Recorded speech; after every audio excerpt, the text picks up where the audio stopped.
Ooh, my hair is a mess. Sorry, guys.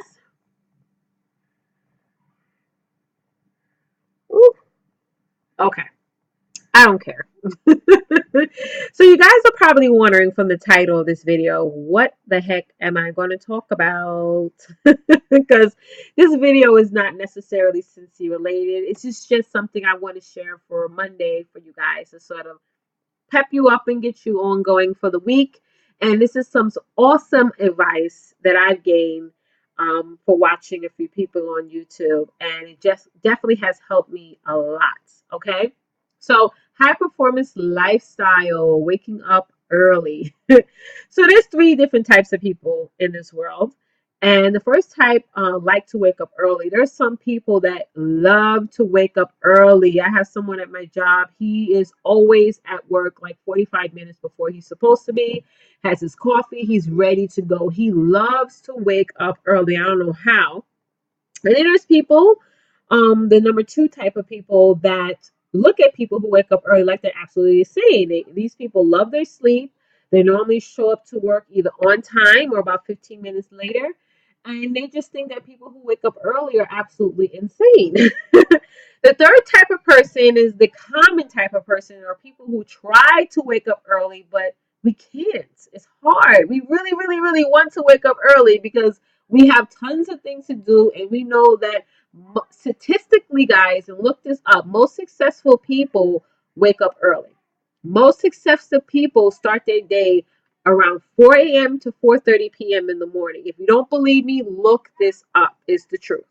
Okay? But people like us, where we fall into the majority where we want to wake up early, but it's so hard. So for those people are the people I'm talking to in this video. Okay? So you may ask, Tisha, how the heck am I going to wake up early? You tell me how. I mean, anybody can wake up early. Anybody can, have their partner or the alarm clock wake them up. And, we all have alarm clocks. Even if you don't have an alarm clock, you use your phone alarm. I use my phone alarm and my alarm clock and my husband as well. I don't know what's on with this hair right here. Is that right here? Anyway, okay, you go. It's really bothering me. Okay, good.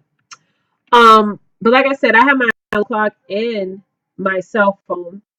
Oh God, hold on. I don't know what that was. Sorry about that. And I still used to find it definitely hard to even wake up early with that. So I'm going to show you guys 7 tips to where you're going to want to wake up early, and you're going to be very successful at waking up early, and your body is just going to naturally do it, or and eventually sort of do it on its own. So the first option, the first tip, I'm sorry, that I'm going to give you, because the 7 tips I'm going to give you in this video is a gradual change. Okay, write that down. Write this down. Gradual change. That's tip number 1. Now, if you usually wake up around 6 a.m., 6:15 a.m. in the morning, and you want to start waking up at 4 o'clock, you're not going to wake up at 4 o'clock right away the next day. That's just not realistic. You got to give your body a gradual training, a gradual reaction to sort of waking up early. So what you want to do is, let's say if you wake up at 6 a.m. every day, then you want to set your alarm clock to 5:30, and then the next day 5, and then the following day 4:30. Things like that. You get what I'm saying? Like, you want to gradually do it, okay? Because if you just constantly set your clock for 4:30 every single day, and you're not used to waking up that time, guess what? And guys, I'm not lying. Do you wake up at that time every day? Once you, let's say, if you throughout the whole weekend, if you woke up at 8 o'clock and all of a sudden Sunday night comes and you set your alarm clock to 4:30, tell me if you wake up at 4:30, because you don't. Most people don't. I mean, your body doesn't work like that. It's gradually changed. So every single day, set your time a little bit earlier, and then you'll definitely be able to get your body accustomed to that. This hair is still sticking up. Oh, okay, I got it. Anyway, tip number 2: weekdays versus weekends. Okay, guys, if you start to get your body used to waking up at 4:30, and all of a sudden on the weekend you wake up at 7, 8, because you're like, you know what, it's the weekend. Let me chill. Let me sleep a little bit. and then you think on Sunday night or Monday morning you're gonna wake up at 4:30, it's not gonna happen. If you really want to commit yourself to waking up at 4 a.m. every single day, you got to do this every single day, 7 days a week, 7 days a week. Even with my children, even if they're off for the weekend or off for the summer break, doesn't mean they go to bed 10 something at night. They still all go to bed the same exact time every single night, even if they're off from school. I mean, because even with my children, they're so young, they still have try. They still it's still difficult for them if I have them sleep later during the weekend and on Monday expecting them to wake up at 6 a.m. in the morning to get ready for school. I get a lot of tears. I get a lot of whining, and then it's frustration for me. My children know sort of by clockwork what time they need to go to bed, and they always fall asleep during that time versus me just letting them, pick a time over the weekend to fall asleep and then trying to wake them up on Monday morning. So you have to have some systems in place and actually be committed to those systems. And it's only going to make your life easier. And our bodies works the same way as children. We can't be sleeping late during the weekend and then expect to wake up at 4:30 a.m. on Monday morning. It just doesn't happen. And even if you do wake up that time, you're going to feel tired and exhausted. And there's times where people get headaches from that. You know what I mean? It's not good, especially if you're driving or wherever. You want to be alert. You want to be at your best. So you want to make sure that even during the weekends, you sort of stick to your bedtime time, which is normally you want to get it from 7 to 8 hours of sleep. For me, that's a healthy rhythm of sleeping every night. So, step number 3, write it down. Okay? You got to be visual with everything in your life, especially when it comes to you wanting to wake up at a certain time in the morning. So, let's say tonight you decide, you know what, tomorrow or my time every single day is 4:30 every morning. And normally you wake up at 6 a.m. Okay?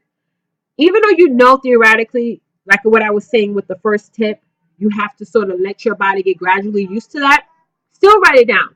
Because if you have it written down, it's going to be a goal and it's going to be you holding yourself accountable.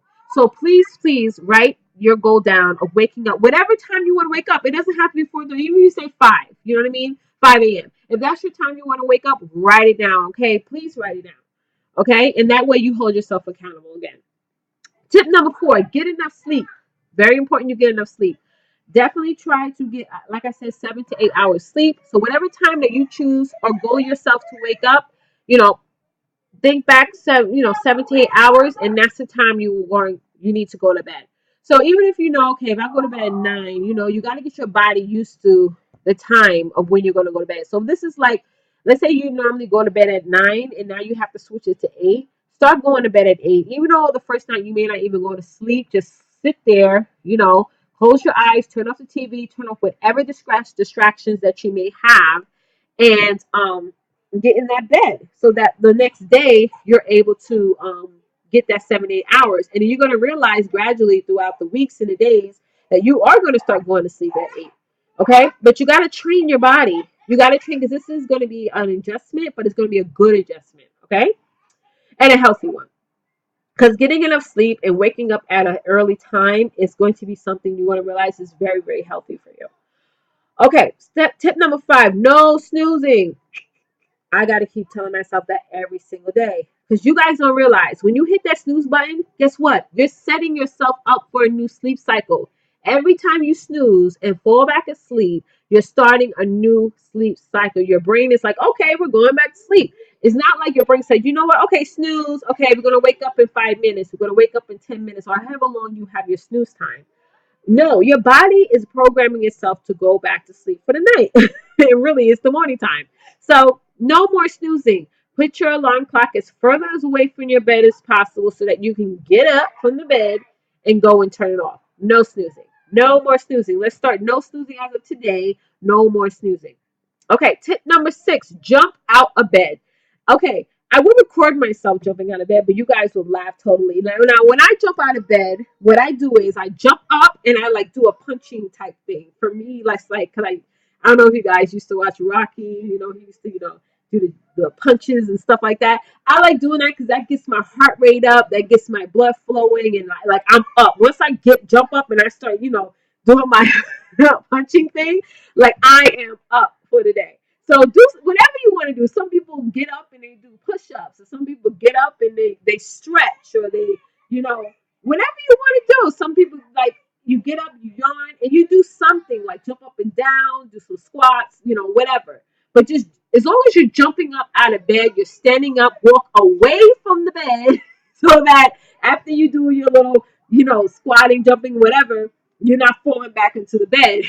You jump away from the bed and do something for like 30 seconds to wake your body up and get some blood flowing going. Wake up your arms, wake up your legs, move around your neck, roll your arms, do something, you know what I mean? So definitely jump out of bed. Now the seventh and last tip that I have for you guys is get excited. Get excited. You know what I mean? Get excited about the next day. You know, don't get excited about the next day the night before. Don't look at the day like, oh my God, I gotta go to work, I gotta do this, I gotta take the kids to school, I gotta, go to school, whatever. No, get excited about the next day. Because the next day is a new day full of opportunities, full of so much things the next day, because every day is not promised to you guys. So definitely look at the next day and be excited about it. Be excited. Okay, it's another day I'm going to see my kids. It's another day I'm going to get up and go to work. I'm blessed. I'm happy. Another day I'm going to have a roof over my head. Whatever gets you excited, whether it's an event or whatever, get excited. So I really hope you guys enjoyed this video. Um, I'm telling you, this tip is a tip that I've been doing. I wake up at 4 o'clock every single morning. And again, it took me, and I kid you not, about maybe 2 to 3 weeks to sort of get myself in the habit of doing that. Because it went from me waking up around 6:05 or 6:10 to now waking up at 4. That's a gradual step. But there's still every day, some days where I do have difficulty with it. But again, I had to get myself accustomed to that so I can get my children accustomed to that. I mean, my children don't wake up at 4, they wake up at 6. But I had to gradually get them accustomed to waking up at 6. I remember when I had my first son, I have 3 children. I remember when I had my first son, um, I used to have him up until like 10 o'clock at night. Like, I was bad. And then expecting him to wake up in the morning for school. And it didn't take me realizing that until his teacher actually said, is he getting enough sleep? Because he's tired in school. And I was like, oh my God, I'm a horrible mom. They're going to go social services with me. Yeah, yeah. But that sort of got me in the rhythm like, okay, Tisha, like if you don't change, your son is not going to change. So now, after doing that with him, and people at my job make fun of me because I tell them what time my kids go to bed. They're like, "What?" I'm like, "Yeah, I tell them to go to bed at this time, and I don't care if they sitting there twirling their thumbs, but if they fuck get off the bed, it's gonna be a problem."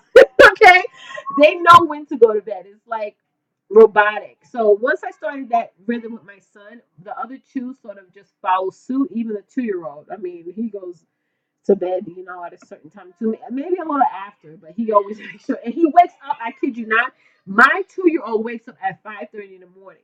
Like nobody has to wake him up or nothing. He wakes up like he has to go to work. That's why I can't wait till he starts school because he's just going to be out the door. I mean, he wakes up before the other two do.